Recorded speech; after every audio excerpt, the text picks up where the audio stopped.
Radio Noida लोकमंच 91.2 FM पर मैं विनोद शर्मा आपका स्वागत करता हूं। हमारा कार्यक्रम जन की बात, यह विशेष कार्यक्रम गांधी जयंती पर आपको प्रसारित किया जा रहा है। सबसे बड़ी बात यह है कि गांधी जी स्वच्छता को ही मूल मंत्र मानते थे। वो कहते थे स्वच्छता ही सेवा है। और इसके बाद 2014 से देश में स्वच्छता को लेकर एक विशेष अभियान शुरू हुआ। खास तौर पर हमारे गली कूचे से लेकर नगरों तक के सफाई को लेकर प्रधानमंत्री नरेंद्र मोदी जी ने भी विशेष प्रयास शुरू किए। इस कड़ी में शहरों की कायापलट होने लगी। उसके बीच में कुछ लोग ऐसे हैं जिन्हें हम स्वास्थ्य के, स्वच्छता के सेनानी के रूप में भी कह सकते हैं। आज हमारे साथ हमारे रेडियो स्टूडियो में जुड़ रहे हैं प्रवीण नायक जी। प्रवीण नायक जी अपने एक ऐसे शख्स हैं जिन्होंने स्वच्छता को लेकर एक नया प्रयोग किया। उन्होंने गार्बेज क्लिनिक बनाया। क्या है वो सब किस्सा, किस तरीके से उन्होंने बदलाव किया और कैसे उन्होंने देखा कि देश में क्या स्थिति थी और आज क्या हो गई है, हम इस पर बात कर रहे हैं। मैं अपने स्टूडियो में प्रवीण नायक जी का स्वागत करता हूं। प्रवीण जी नमस्कार। बहुत बहुत धन्यवाद। नोएडा लोकमंच के रेडियो स्टेशन से आपने मुझे अपनी बात कहने का मौका दिया जी। गांधी जयंती के अवसर पर मैं आपका और आपके स्टूडियो का बहुत बहुत हार्दिक आभार व्यक्त करता हूँ जी। प्रवीण जी ये बताइए, बस थोड़ा सा शुरुआत करते हैं हम लोग। ये बताइए कि जो स्वच्छता ही मूल मंत्र है, जो हमारे स्वास्थ्य को बेहतर करता है, इस मूल मंत्र को लेकर आपने पिछले कुछ सालों में बदलाव देखा और उसमें आप सहभागी भी बने। किस तरह का बदलाव देखा और वो किस तरह के प्रयोग आपने किए हैं, हमारे श्रोताओं को अपने बारे में थोड़ी जानकारी दीजिए और उसके बाद आप बताइए जी। मैं बेसिकली सॉफ्टवेयर इंजीनियर हूँ और जब मैं नोएडा में निवास करने आया तकरीबन 10 से 15 साल पहले जी। और उस समय स्वच्छता के ऊपर बहुत ज्यादा काम देश के अंदर नहीं हो रहा था, लेकिन यह 2014 के बाद जैसे माननीय प्रधानमंत्री जी ने एक मिशन और एक डायरेक्शन दी जिसमें युवाओं ने भी आगे बढ़ चलकर अपनी हिस्सेदारी और अपनी भागीदारी सुनिश्चित की। स्वच्छता को हम तब तक पूरा नहीं मान पाएंगे जब तक गलियों में या शहरों में कचरा दिखता रहेगा। आज जरूरत है लोगों को कि अपने घर से निकलने वाले कचरे को ही पहले अलग अलग करके दें, उसको अलग अलग ट्रांसपोर्ट किया जाए और उसका पूर्ण रूपेण निस्तारण किया जाए। यही एक प्रयोग गार्बेज क्लिनिक के माध्यम से हमने करने का प्रयास किया है, जिसमें गीले कचरे का निस्तारण जो गार्बेज क्लिनिक में करते हैं उससे जैविक खाद तैयार करते हैं और सूखे कचरे को लगभग 135 विभिन्न श्रेणियों में विभाजित करके जो आज माननीय प्रधानमंत्री जी ने सर्कुलर इकोनॉमी की बात की है, इसको हम सर्कुलर इकोनॉमी के थ्रू एक माइक्रो उद्योग के रूप में स्थापित करते हैं। इसमें राष्ट्रीय शहरी आजीविका mission, digital India, skill India, organic farming को भी इंटीग्रेट करके एक जो सिंगल मॉडल बनाया है जी, वो गार्बेज क्लिनिक के कार्यक्षेत्र का पूरा एक हिस्सा है। तो गार्बेज क्लिनिक में शुरुआत कैसे होती है किसी भी कार्य की और किस तरीके से अंजाम दिया गया? कहीं प्रयोग आपने किया है इस तरह का किसी जगह पे, उसके बारे में बताइए जी। जी, अभी तकरीबन अलग अलग राज्यों में 8 से 12 के आसपास गार्बेज क्लिनिक चल रहे हैं। इसमें सबसे पहले जो ऐसे लोग जो अंडर प्रिविलेज हैं या कचरा संग्रह का काम करते, कचरा बीनने का काम करते हैं, इनके सेल्फ हेल्प ग्रुप तैयार करते हैं और सेल्फ हेल्प ग्रुप को हम एक कोऑपरेटिव सोसाइटी के माध्यम से इंटीग्रेट करते हैं। तो कोऑपरेटिव सोसाइटियों ने देश में बड़े अच्छे रिजल्ट प्रस्तुत किए हैं, लिज्जत पापड़ और अमूल दूध। इसी तर्ज पे हम लोगों ने महाराष्ट्र में कोऑपरेटिव सोसाइटियां बनाई और यही सोसाइटियां घर घर से कचरा संग्रहण का काम करती हैं, उसके परिवहन का काम करती हैं, उसका माइक्रो सेग्रीगेशन का काम करती हैं और उसके प्रोसेसिंग का काम करती हैं। इस तरीके से इस कचरे में जो आज लोगों के लिए मुसीबत बना हुआ है, इससे न केवल रोजगार की संभावनाओं को तलाशा, इससे बहुत सारे ऐसे लोग हैं जो आत्मनिर्भर भी बन गए।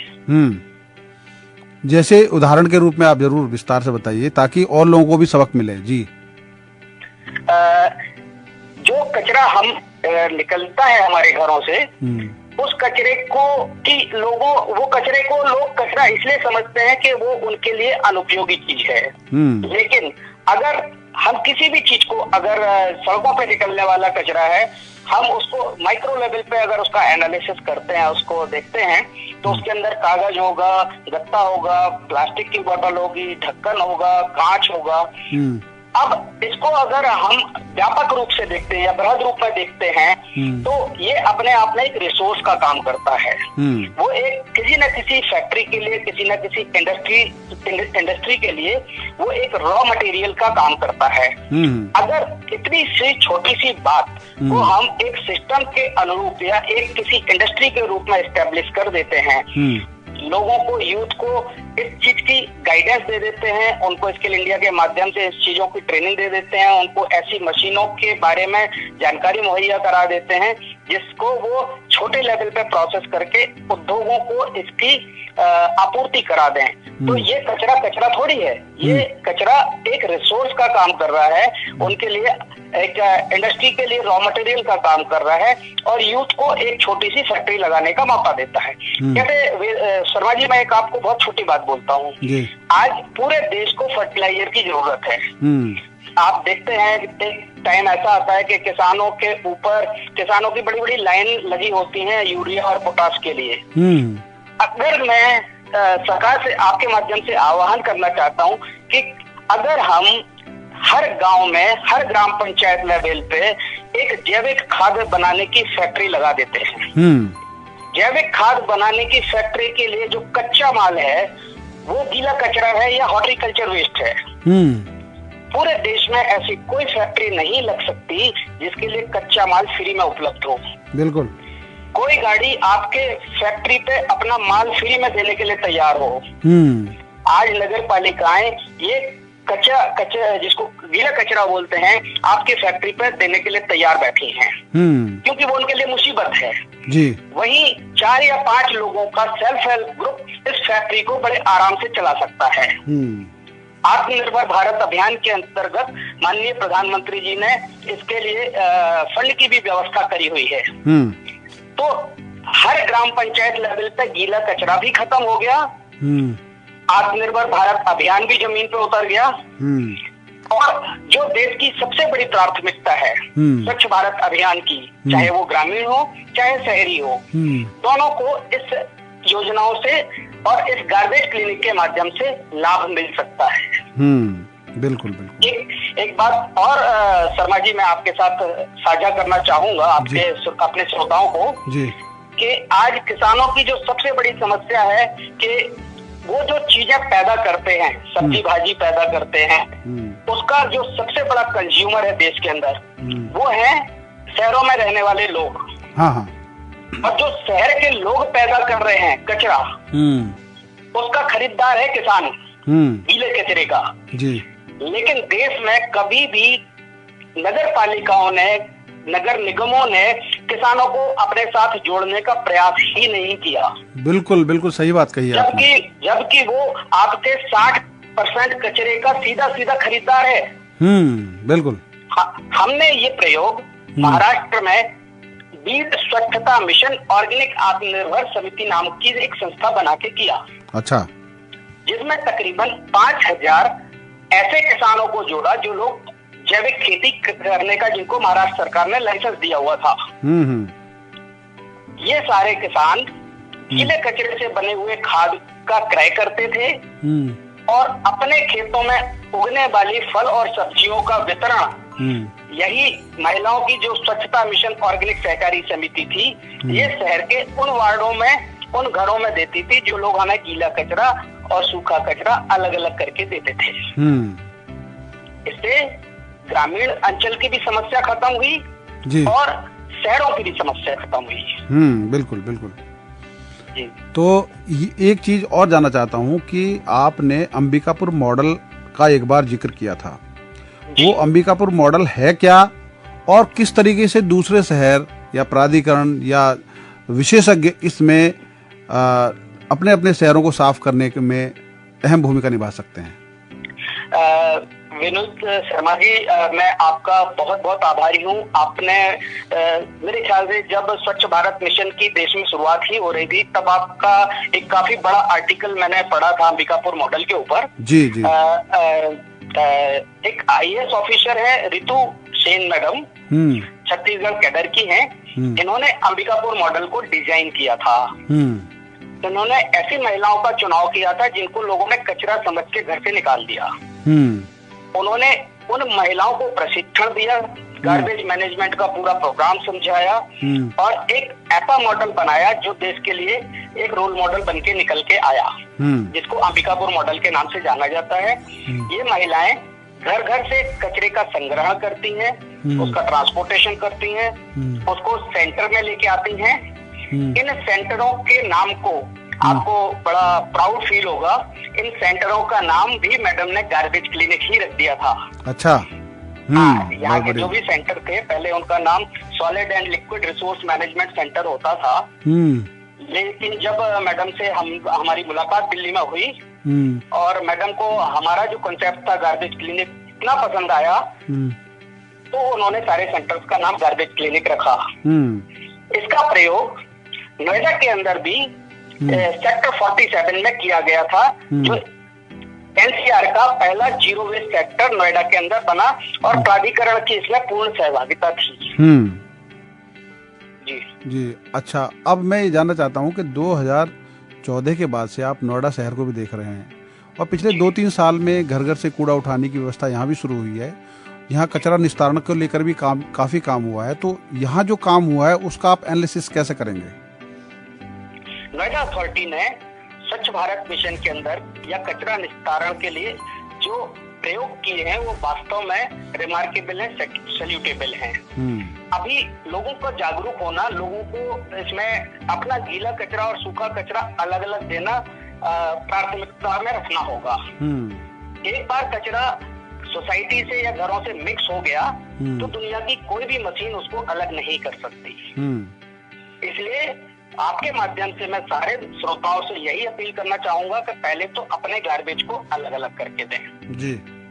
इसके बाद प्राधिकरण प्रयासरत है कि उसको निस्तारण करने के लिए, फाइनल डिस्पोजल के लिए, प्रोसेसिंग के लिए कहीं ना कहीं जगह का आवंटन हो जाए, जो अभी उनकी प्राथमिकता में है। और देर सवेर ये भी हो जाएगा। जो परिवहन कर रहे हैं गार्बेज का, वो भी अपने तरीके से प्रयास करते हैं कि वो अलग अलग ही ट्रांसपोर्ट करें। प्राधिकरण ने इसके लिए अलग अलग डिसेंट्रलाइज्ड MRF सेंटर भी बनाए हैं, जो अपने आप में एक अनोखा प्रयोग है।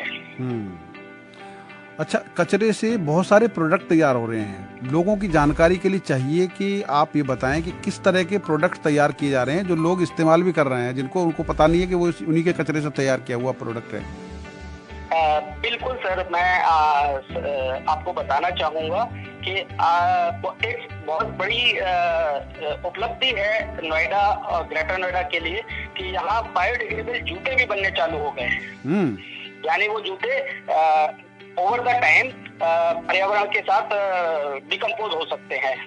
दूसरी बात, जो निकलने वाला वेस्ट प्लास्टिक है, इस प्लास्टिक से इंफ्रास्ट्रक्चर का पूरा मटेरियल बनता है, पेवर ब्लॉक्स हैं, टायर्स है। इसकी भी फैक्ट्री ग्रेटर नोएडा में बन चुकी है और ये भारत सरकार का प्रोजेक्ट है। तीसरा, ये जो वेस्ट निकलता है इससे टी शर्ट्स भी बनती हैं, जीन्स भी बनती हैं और नाना प्रकार की चीजें बनती हैं। गीला कचरा कोई समस्या नहीं है। गीले कचरे से आज ईंधन की समस्या सबसे बड़ी है। आज माननीय नितिन गडकरी साहब ने भी एक हफ्ते पहले बोला था कि अब जो मर्सिडीज गाड़ी भी बनेगी, BMW भी भारत के अंदर बनेगी, उसका जो इंजन होगा वो बायोडीजल वाला इंजन होना चाहिए। जो बायोडीजल बनेगा या बनता है वो ऑर्गेनिक वेस्ट से ही बनता है। अच्छा, बिल्कुल। और दूसरा, कंपोस्ट, क्योंकि भारत एक कृषि प्रधान देश है, दुनिया से अगर खाद खरीदी जाती है, अगर भारत अपने गीले कचरे से ही खाद बनाना तैयार कर दे तो जो भारत का पैसा अन्य दूसरे देशों को जाता है उसमें काफी बचत होगी। बायोडीजल बनाने से जो पैसा आज ईरान, इराक की तरफ जाता है, वो पैसा भारत के अंदर, भारत के डेवलपमेंट में उपयोग में आएगा। बिल्कुल। आप कचरा जो है कागज से कागज बनता है, कांच से कांच बनता है, यानी सूखे कचरे से तो इंडस्ट्रीज को सूखे कचरे की जरूरत है। आपने जो महात्मा गांधी का जो सपना था कि स्वच्छ भारत और गांव-गांव तक अप्रोच, उस कंसेप्ट को दोबारा से लागू करने की कोशिश की है गार्बेज क्लिनिक के माध्यम से, कि शहर का कचरा किसानों को मिले ताकि वो खाद बनाएं, और जो शहर गांव से निकलती हुई चीजें हैं, जो बाद में सब्जी हैं, उनको तैयार करते हैं। तो दोनों को जागरूक होने की आवश्यकता है, किसान को भी और शहरी क्षेत्र के लोगों को भी। आपने इस संदेश को भली भांति पहुंचाया है। आखिरी एक बात हम सिर्फ कहना चाहेंगे कि आज की जो यंग जनरेशन है, खास तौर पर स्कूल हैं, कॉलेज हैं, संस्थान हैं, जो औद्योगिक इकाइयाँ हैं, उनकी बड़ी महत्वपूर्ण भूमिका है स्वच्छ भारत के लिए। तो उनके लिए आप क्या कहना चाहेंगे कि उनको क्या करना चाहिए ताकि वो स्वच्छता को आगे बढ़ाने में अहम भूमिका निभाएं? जी देखिए, जो हमारा युवा वर्ग है, यूथ है, उसको कचरे से रिलेटेड अलग अलग व्यवसायों में आना चाहिए। अगर कचरा को एक उद्योग के रूप में किसी भी जगह पे स्थापित कर दिया जाए तो कचरा समस्या नहीं है बल्कि वरदान है। इस अप्रोच के साथ युवाओं को आगे बढ़ना होगा और ऐसे मॉडल्स विकसित करने होंगे जो सस्टेनेबल हों, क्योंकि भारत सरकार की बेशक अभी प्राथमिकता वेस्ट मैनेजमेंट की है या स्वच्छ भारत मिशन की है, लेकिन आने वाले टाइम में समस्याएं और चैलेंजेस सरकार के सामने दूसरे आएंगे और सरकार को उनके ऊपर भी विचार करना होगा। तो आज स्वच्छ भारत मिशन को जरूरत है कि सस्टेनेबल मॉडल्स देश के सामने आए और जो यूथ है वो उसमें अपने लिए रोजगार के अवसर तलाशे। एक सवाल और रह गया था जो उसको मैं आखिरी पूछ रहा हूँ कि इंदौर शहर को हर बार देश में स्वच्छ शहर के रूप में इनाम मिलता है, क्या है उसके पीछे का राज? वो भी हमारे श्रोताओं को बताओ, अगर आप इंदौर गए हैं और उसके बारे में स्टडी की गई है। देखिए, इंदौर का जो मॉडल है, सबसे पहले दो चीजें किसी भी मॉडल को सक्सेस बनाने में सबसे ज्यादा जरूरी होती हैं। एक होती है राजनीतिक इच्छा शक्ति और दूसरी होती है एडमिनिस्ट्रेटिव इच्छा शक्ति। जब ये दोनों शक्तियां एकजुट होती हैं तो उस शहर के लोग पीछे अपने आप खड़े हो जाते हैं। बिल्कुल बिल्कुल बिल्कुल। ये केवल 3 ऐसी शक्तियां हैं जो, और ये एक बार किसी भी शहर ने टॉप कर लिया फिर उसकी ये आदत बन जाती है। बिल्कुल बिल्कुल। मैं केवल इंदौर की बात नहीं कर रहा हूँ। आप इंदौर का उदाहरण ले लीजिए, आप मैसूर का उदाहरण ले लीजिएगा, आप जो अंबिकापुर का उदाहरण ले लीजिएगा, महाराष्ट्र में कराड़ करके जगह उसका उदाहरण ले लीजिएगा। ये कोई शहर एक बार टॉप नहीं कर रहा, ये लगातार टॉप कर रहे हैं, क्योंकि इनको फिर सेकंड पोजीशन पे आना या थर्ड पोजीशन पे आना गवारा नहीं है। बिल्कुल। ये उन्होंने अपना प्रेस्टीज इशू बना लिया। और नोएडा ने जिस तरीके से पिछले 3-4 साल के अंदर अपनी पोजीशन मेंटेन की है, कोई नोएडा अपने आप में एक ऐसा शहर है जो देश में पहली शुरुआत की 3 पोजीशन को होल्ड करने की ताकत रखता है। ऐसा इंफ्रास्ट्रक्चर नोएडा के पास है जो शायद इंदौर के पास भी ना हो।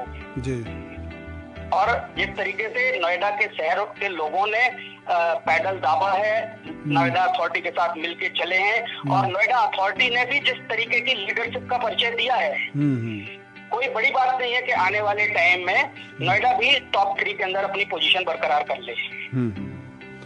आपने स्वच्छ मॉडल को लेकर देश भर के बारे में बड़ी तकनीकी जानकारी दी और किस तरीके से बताया कि जो कचरा है वो एक वरदान है, आने वाले दिनों में गोल्ड है, और उसके लेकर अगर यंग जनरेशन उस कारोबार में उतरेगी तो निश्चित रूप से उनको फायदा होगा।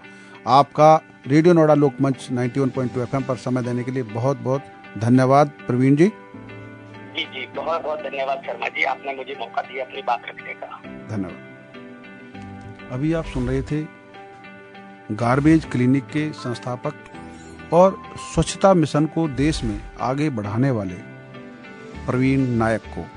उन्होंने बताया कि किस तरीके से देश में प्रयास हो रहे हैं और आने वाले दिनों में सरकारों को क्या करना चाहिए कि जो आज कचरा है वो कल उनकी पूंजी बने, उनके लिए गोल्ड के रूप में हो, ऐसी उन्होंने अपनी योजना बताई है।